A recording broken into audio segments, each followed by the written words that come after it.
welcome to the South Island. We are at the start of Awatere Valley Road. My name's Ray, that's Todd. We've got the Tenere 700, we've got the Tiger 800, and we are attempting a ride that we tried to do just over a year ago on a Harley-Davidson Pan America and a Suzuki V-Strom 1050. If you want to check that ride out before you watch this one, hit that link. Otherwise, let's go for a ride. Come with us.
Well, I hope you're enjoying the ride as much as I am, because I'm having an absolute blast. We've just stopped, I don't even know where we are. The Rachel Range, maybe? Yep. Molesworth Station somewhere. And time for a break, because it's stinking hot. But check this view out. I could almost take my pants and top off and go in there. Please don't. Wow, I mean, I could go for a swim. I'm not going to flash everyone. Thoughts so far? It's hot. It's a long road. It's very dusty behind you. But I'm having a good time. So. You don't really like being behind me, do you? No. Because every time you get in front of me, I blast past you again. You do. And I quite like getting the fresh air in front of you. Meanwhile, I'm just full of dust. But I got nuts. And I might share 3 of them with you. The rest are mine. So we're running the Airoh XD4 helmets. And... Hey, where's your helmet? My helmet's on the bike up there. It's a bit hot up there. It's a bit hot up there. I might go get it. And the Cardo Pack Talk Edge comms kits. Thoughts on the Pack Talk Edge compared to the Bold? It's I'm chewing. You're chewing. Okay. It's quite clear. If you were to compare a phone call to, say, a Zoom call, the clarity is a bit clearer. Yeah, much clearer. But you said you can only use the edge to edge to get that call quality difference, right? Once you go, like, I normally run the Bold, and that to your edge is just normal, like, telephone call quality. Yeah, you lose that quality, yeah. So the difference between, like, if you're an iPhone user, like, calling someone normally, like, their number versus doing FaceTime, it's that digital audio experience, which is really good. And you've been listening to music the whole time, yeah? Yeah, I've been listening to music the whole time, talking to you the whole time. When you or I talk, the music volume dips, and then it comes back when we stop, and it's all playing off Spotify on a downloaded playlist, because out here, there's no cell phone reception. So hot.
good morning from Amberley. Day 2 has dawned. The sun has just come up. It's just a little bit after 6 a.m. and I've just come down outside to make sure the bikes were still here. So we did the Molesworth yesterday. We came straight from Hanmer after having a bite to eat in Hanmer, straight down to Amberley to our accommodation. This is what happens when you get a little bit too close to someone on a gravel road.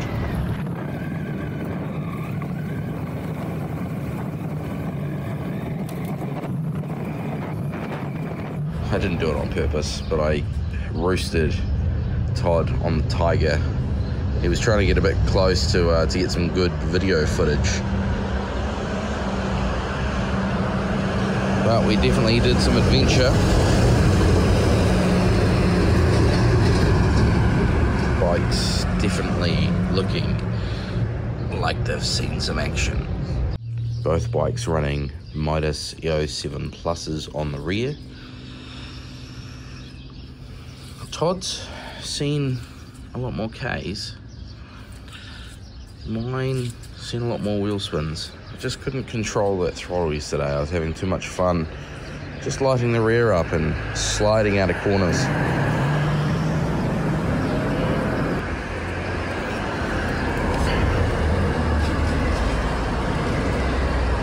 Still a decent amount of traction or grip there, tread I should say, but definitely here for a good time, not a long time, the old Mitas E07 Plus.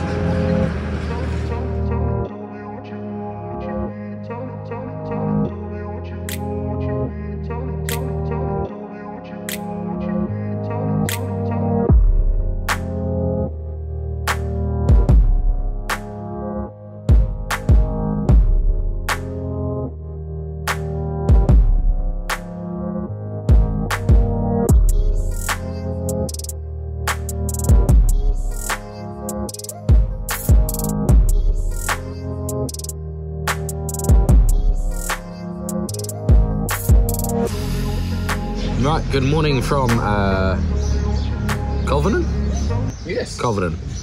Breakfast is done, we've got gas, we've done what, probably 40, 50, 60 odd K, and we are about to head that way. Plan for today, Good Todd? morning. The plan is to do Rainbow, which I haven't done before. You have. So you're going to show me the Rainbow Road, is that right? Is it... Rainbow Road, yeah. Yeah. So we're going to start in Hanmer Springs, and we're going to head up to St Arnaud, hopefully without any incidences, but we'll see. We did 300 and basically 400 Ks yesterday, right? 350? No, 330. 330. Yep, because we filled up this morning. I had 330 on my clock. 330 Ks yesterday, and it cost us $33. $30 for me, because I didn't put in the 98 like you did. You paid $3 for your extra gas. Yeah, but bikes used about the same amount, and $30. It's pretty good, isn't it?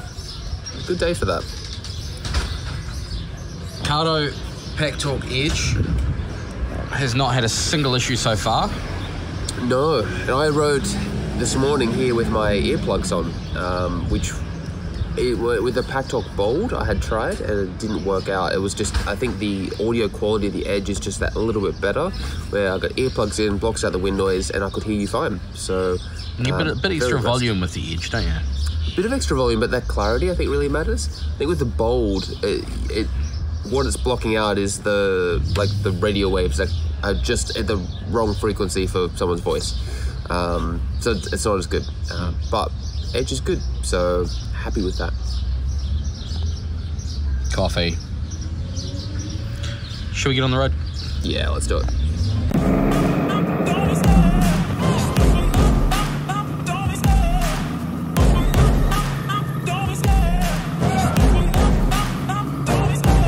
Love the chase and the hunt, and I set the pace when I'm running. I always take what I want and I always give it 100. Don't need a bank, no I'm funded. Play the game like it's nothing. I'm always thankful for something. Don't take for granted, stay humble. Now wake up!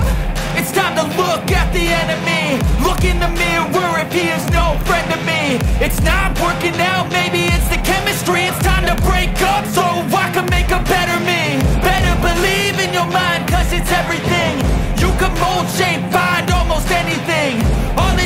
takes is some time and some clarity to find your identity. It's mind over everything.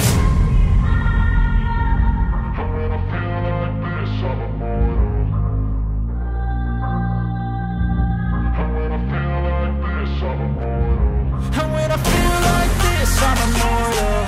When I feel like this, I'm immortal. When I feel like this, I'm immortal. When I feel like this, I'm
maybe an hour at a stretch.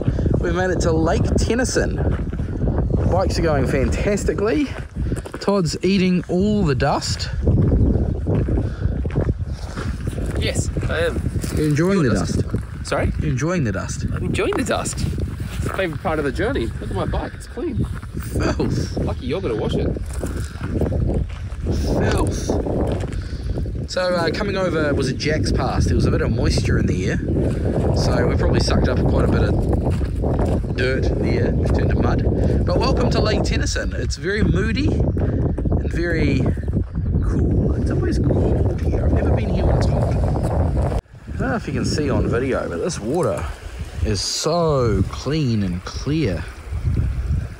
There's a lot of water going down this little river here. And it's quite deep just there, it drops off a lot.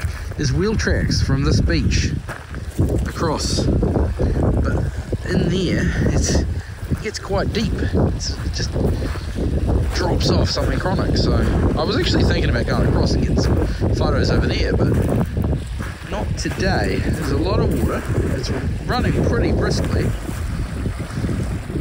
and I reckon it's at least halfway up your thigh in the middle there. Maybe in a four-wheel drive with a little bit of momentum.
This is the Rainbow Station toll gate.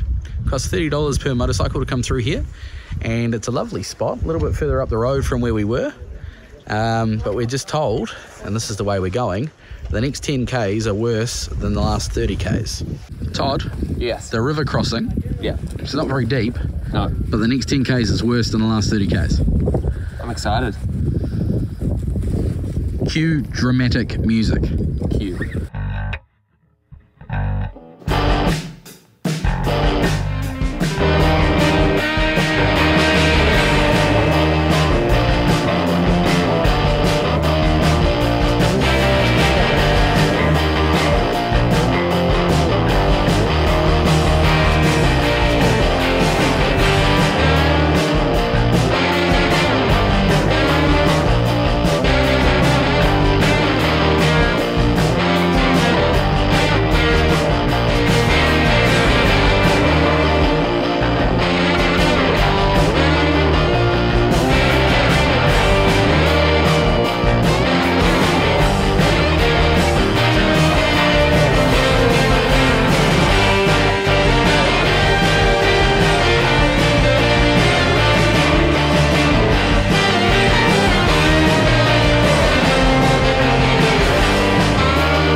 And here we are in Blenheim for the second time.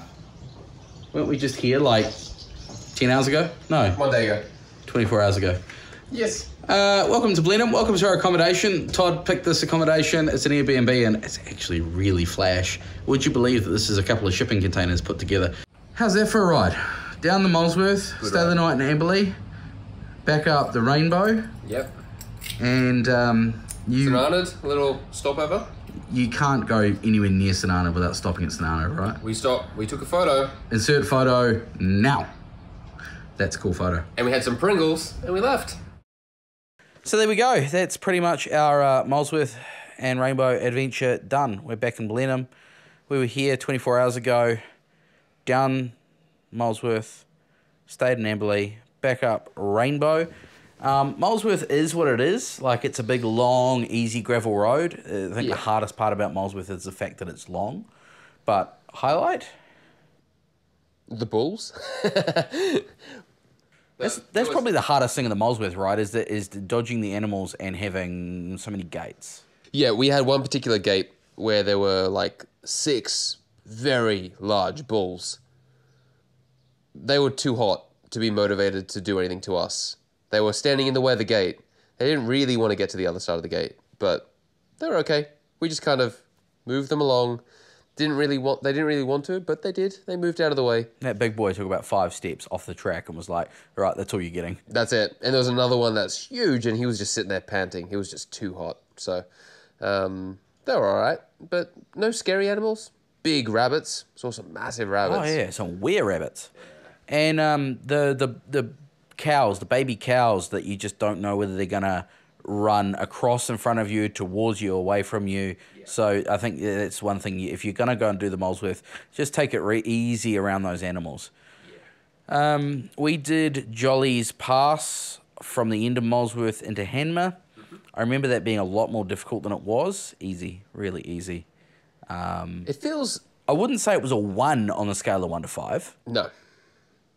It feels like if Molesworth is 1, it feels more like a 2 because you've just done so much distance of straight flat. So now you've got some downhill and turning downhill and some bigger boulders, but only by comparison. Last time I did it, it was harder.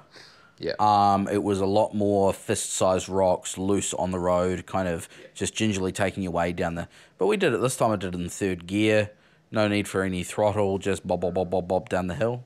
Coming up was harder. I remember last time when we came up, because you have to change direction. There's a few kind of hairpins, and because you're doing that with, whilst also trying to maintain enough speed and momentum without putting your foot down. And, obviously if you stop, you then get bogged down. It's really hard to get going. So coming up is just trickier. But going down, you can just get down to first or second gear and kind of wait back and go your way down. It's pretty easy. If you're doing the loop that we did, Molesworth and Rainbow, then I'd suggest trying to get accommodation in Hanmer, because that hour out to Amberley, although the place we stayed at was really, really nice, reasonably quiet, right on State Highway 1, easy to get to, and shops for everything you needed in town. It was just a long drag. Yeah, it was not fun to get to Amberley and back. If you are more planned than us, book your trip ahead and book accommodation in Hanmer Springs. Or if you're budget conscious, Culverden's close enough for accommodation. Culverden was pretty good. We stopped there for breakfast again. What'd you have for breakfast? Waffles, berries, and bacon. And to me, it's not a motorcycle trip breakfast without bacon. You heard it here, folks. Then today, got a bit of wind. It's all right. Just destroying the place. Tornado. It's fine. Today what do we do? Up on the road by 7:30, breakfast at 8:30 in Culverden, through Hanmer. Make sure you get cash if you're going to do the Rainbow. Costs at the moment $30 a bike. So out Jack's Pass, onto the Rainbow. Over Jack's Pass was quite moist. It was low cloud. It wasn't raining, but the moisture just accumulated on you because it was quite thick. Yeah, I could barely see you in front of me at times. The only dodgy part was when there was the horse float coming, and I couldn't see them until they were pretty close. So if you're carrying some speed, don't do that. Because the road will just turn away, and then you may have an oncoming vehicle, and because it's loose, you can't really, without locking up your brakes, it's really hard to stop. So, when it's low cloud, we slow down. Hopefully other people do as well. But it was an easy ride. It wasn't difficult. You were feeling a bit adventurous, kicking the back out a bit more this morning? Oh yeah, I was just playing with the throttle way too much. So much fun. It was fun. I've got my skill level on that bike to the point where I can start playing with the traction. Yeah, I've noticed that too. You're definitely getting the back out and holding it much longer than before, where it's whoop, whoo. That's good. Except I'm behind you and then I have to copper your dust. So you pretty much wore my dust the whole trip. I apologise for the rocks, but I don't apologise for the splash of mud up the front of the Tiger. Okay, we'll treat that as a half apology. That's fine. I accept it. Well, I half accept your half apology. There and you saw the puddle. So from Jack's Pass onto Lake Tennyson, that both times I've done that has been quite a cold stretch. Both in the morning, right? Yeah, both in the morning. Both. But Lake Tennyson just always seems to be grey and cold. I don't think... I would suggest if somebody's doing this trip, make sure you take some warmer clothes. Because if you get stuck out there, you don't want to be stuck there in that kind of temperature. It was cold. Yeah, that's valid. Like, if you've got all your gear to fix your bike, if something goes wrong, you probably should at least have another layer that you can throw on if you get stuck a bit longer than you expected. Because it does get cold in the valley. It gets really cold. We saw some big mountains and some big slips.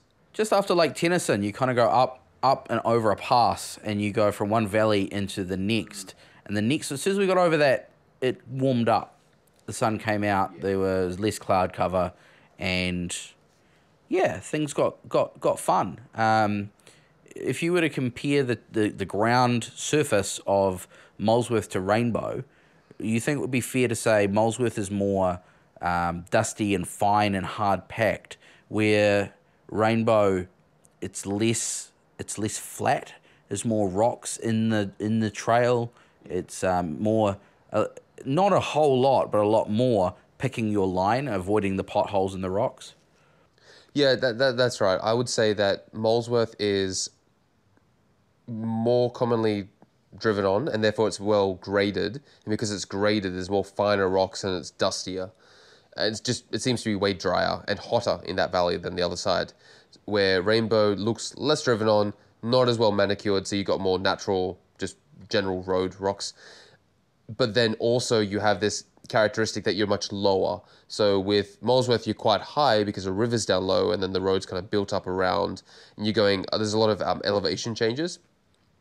Where I found a lot of the time on Rainbow, we were just flat, and all the mountains were on either side. We were going down the middle of the valley as opposed to halfway up a cliffside. Yeah, exactly. I mean, we were raised at times, but it just felt more like that. And that's probably more evident by the fact that there's 6 bridges we crossed, because the original road went through the river.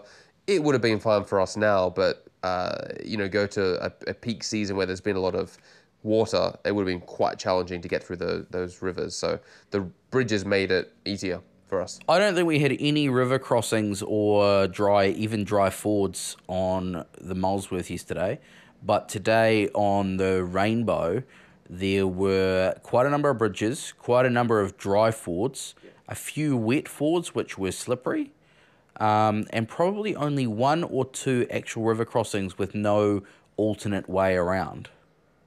Yeah. The river crossings we had weren't particularly difficult. I think there was only one that was actually quite long, which I think... Yeah, the last one, the one just after the toll gate. Yeah. But otherwise, they were pretty easy. There's nothing too... Yeah, I'll insert the clip now of you going through the river crossing, which we didn't need to go through, which scared me more than it scared you. But I was on the other side, having gone over the high road and watching you come through it. And when the peak of your bike went under the water, I went, whoa, that's deep. It was deep. It wasn't very long, though, so it was quite down and up. I came down to it. We did a river crossing before, and I was like, oh, yeah, I'm feeling good about this now. Let's just carry on. So I picked this one. I thought this would be fun. Ray went at the top on the bridge, the normal people way. I was like, yeah, we'll give it a go. And I knew it wasn't very wide. So, I thought worst case scenario, it probably wasn't going to be a V, but worst case scenario, I would have enough momentum to push me up to the other side. And if I completely lost it, I would have basically fallen on the other side of the bank. It wouldn't have been in the middle. But yeah, when I went down, it really went down. But I had enough speed. I stopped before it, saw what was ahead of me, and I thought, if I have enough speed, at least I will be able to pop out the other side. At minimum, whether I'm on the bike or not, that's up for grabs. I think if I went slower, I probably would have stopped. I would have just gone boo and stopped. You started on the right-hand side of the track, and when you came out the river on the other side, you were on the left. Did the water push you? Hey? Did water push you? No, it was a rock. So I went down and it popped me across. So I was intending to go down the right and back up the right, but as I sort of just navigated the rocks, I ended up over on the left. And there was another section where the road actually went out along the hill, but you could go down onto the riverbed. And we didn't expect it, one river crossing in the riverbed, which when you went through, it seemed a lot deeper than when I went through, but I hammed it up. I stuffed it up and stuff. Actually, 2 river crossings, I stuffed them both up today. Didn't drop the bike, but did not. They weren't pretty. I felt like you weren't carrying enough momentum. I'm not going to say speed, but momentum. There was less commitment. Yeah. There was more of a consideration of I might have to put my foot down here and stop. Where I'm normally no, I'm getting to the other side. And if I have to put my foot down, that's last resort. Because if you stop, it's way harder because it's really hard to get going when you're in the river. There's the extra anxiety of being in the water and it's coming past you. But then also there's less traction. So, yeah, a little more commitment, I think you would have been fine. But it was funny because one of them was actually kind of really easy and you made it look so hard. Oh, see, that was the last one, and I wasn't even worried about that one. Yeah. I've done it before. It looked really easy. Yeah. I think I might have hit a rock or just got a slight slip and went, hang on, let's reset this, where I'd probably just power on and keep going. Probably could have. And we made some new friends. We did. They were on the border of Molesworth and Rainbow. There's a gate. That's what you're talking about, right? Yep. Border, and we saw them. They were waving, and I thought something might have been wrong. It turns out they were just very enthusiastic, and that was lovely. So we pulled over, and they started talking to us, which was good. They're from Nelson, and we were heading towards St. Arnaud. They were coming the opposite way, which is funny because they were like, yeah, the weather's just beautiful. It's really good. But they were going towards the rain where we were, or the colder weather. We knew it had gone from cold to warm, so it might have not been as good for them. But yeah, they were friendly. So if you're ever in the region and you've got some kind of bike that can do a bit of gravel, definitely at least attempt the Molesworth. The Molesworth is easy, and I've heard stories of people doing it on Harleys, not the Pan America, like cruiser Harleys. Rainbow, if you've got a bike that has a decent amount of suspension travel, I'm not going to say you need a 21-inch front wheel, because you don't. You could have done that on a 17-inch. You could have done that on a V-Strom 650. Easy. Yeah. So V-Strom's got a 19, that'd be easy. You could do it with something on a 17. You could even do like a Ducati Multistrada, like the original with the 17. You could do it. It just comes down to speed. There's nothing challenging on that route, and not even ground clearance. The rivers were nowhere, as long as they were the same height as what we had. You could do it with the 17. So it mostly comes down to speed. I think with the bigger bikes, you've just got a bit more flexibility. The wheels, the 21-inch tracks really well in the loose gravel. But on another bike, a road bike, maybe not a sport bike, but just a road bike, you could do it. CB 500, you could do it nice and slow. One of those guys that we saw today was on the KTM 390. Yeah. Yep. Cast. Is it a 17 on the front of that? Cast or 19? 17 or 19, I can't remember which. I'll put it on the screen if I remember. But yeah, give it a crack. Get into it. Post your comments and your photos below. Love to see them. Don't forget to hit that subscribe button. As soon as we hit 1,000 subs, we're going to be doing that giveaway of the Cardo Freecom 4X, which we've tried out. We have. That worked. It would work perfectly for a couple of up to 4 riders on the Molesworth and Rainbow, or whatever road trip you're going to be doing. We were running the Airoh XD4 helmets, both of us, and the Cardo Pack Talk Edge, which didn't offer the 1,600 meters line of sight range that they talked about.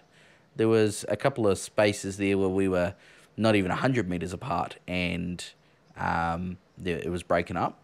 But from the Pack Talk Bold to the Edge, the clarity is next level. As we've said, you go from a phone call to the quality that you would expect on like a video phone call, like a Zoom call or FaceTime or something.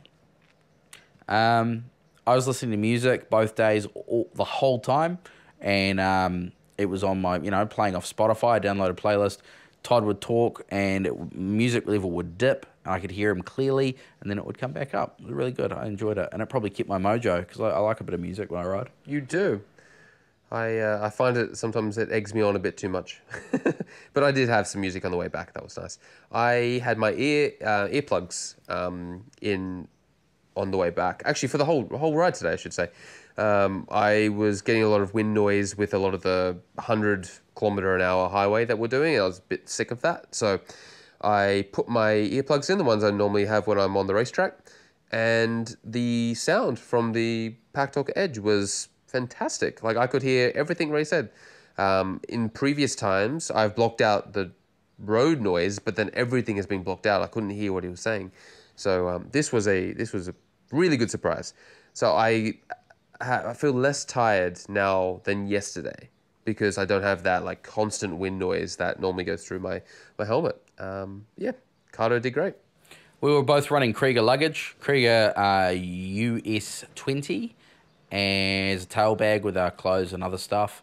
You even carried your iPad in it. I had the iPad on my R20, on my back, where my water pouch should have been, but it's a little iPad pouch. It's good. So you had the R20 backpack. I had the T18 backpack. Brilliant. And I was running the OS12s. attached to the bars on the bike, full of tools and stuff. I didn't really notice a problem with the extra weight, but it's always better to run light. Yeah, I noticed more on the road than off-road. When we're on the gravel, it's all right. I've set my bike up to kind of handle that, but on the road, still, I've noticed that extra weight just takes that little bit extra weight off the front tire. So if you're coming into kind of a higher speed corner, let's say it's a corner that is like signposted as like 60 or 70, like recommended, and you're doing 100 into it. Normally you can tip the bike in, but with the weight on the back, it's harder to just flick it through. You have to kind of brake a little to shift the weight forward and then turn. That's the only difference I've noticed with putting the weight right back on the tail. I don't have too much, probably only 8 kilos, but right on the tail does make a big difference in terms of where the weight is on the bike. And navigation for the entire, I want to say weekend, but it's actually Monday, Tuesday, isn't it? Yeah. For the weekend, for the ride, was Beeline. Beeline's really, really cool. I've got one here. It's just a little hockey puck, which Bluetooth connects to your phone. You've got the app on your phone. You can sit there the night before, the week before, whatever, and plan your ride on the app and then save it. Or you can import a GPX file, and then you connect the Beeline to your phone. You put your phone away. You've got your navigation turn by turn, all on the hockey puck, which is on your handlebars.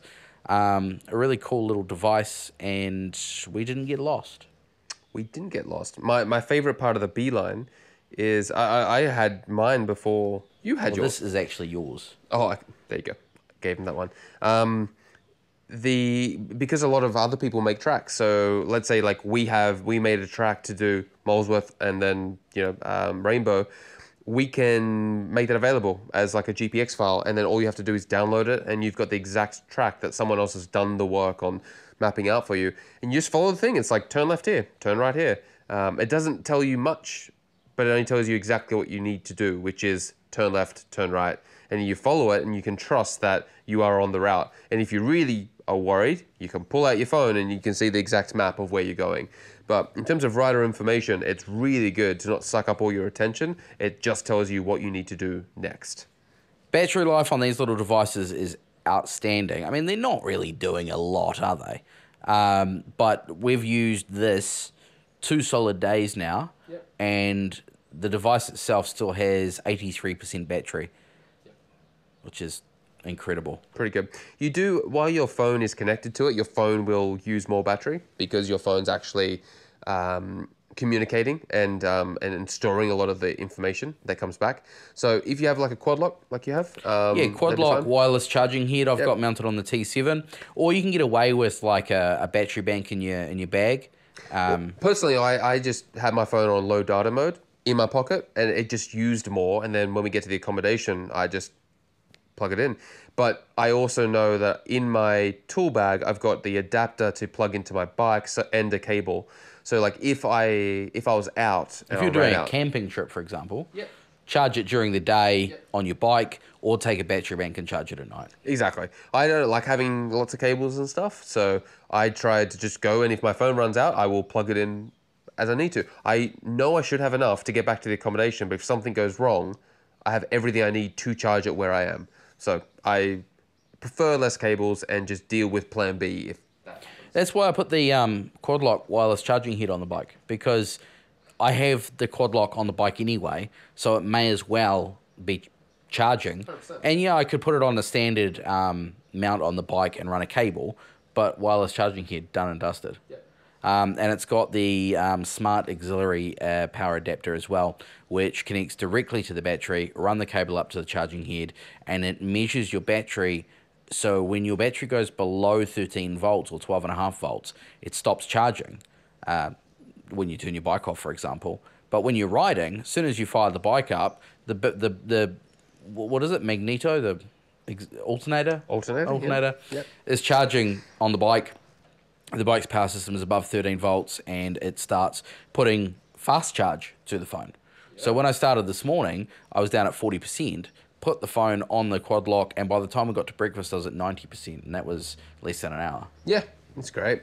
I don't run my phone on the bike. I've always had it in my pocket, and I don't really know why. Like, I just don't really have a reason to buy one for the bike, but I've got nothing against it. I'm sure at some point I will. I just haven't really bothered, to be honest. Well, for me, I'm a commuter on the same bike, so that's why it's always there.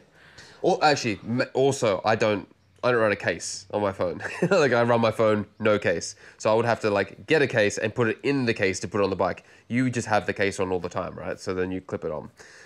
Yeah. I don't know if you can convert me to case life. I don't know. Oh, see, when I got this phone, no case, it was beautiful. But I had to put the case on to use the Quadlock desktop map charger. Yep. And the bike and everything else. So, yeah, I've got the case.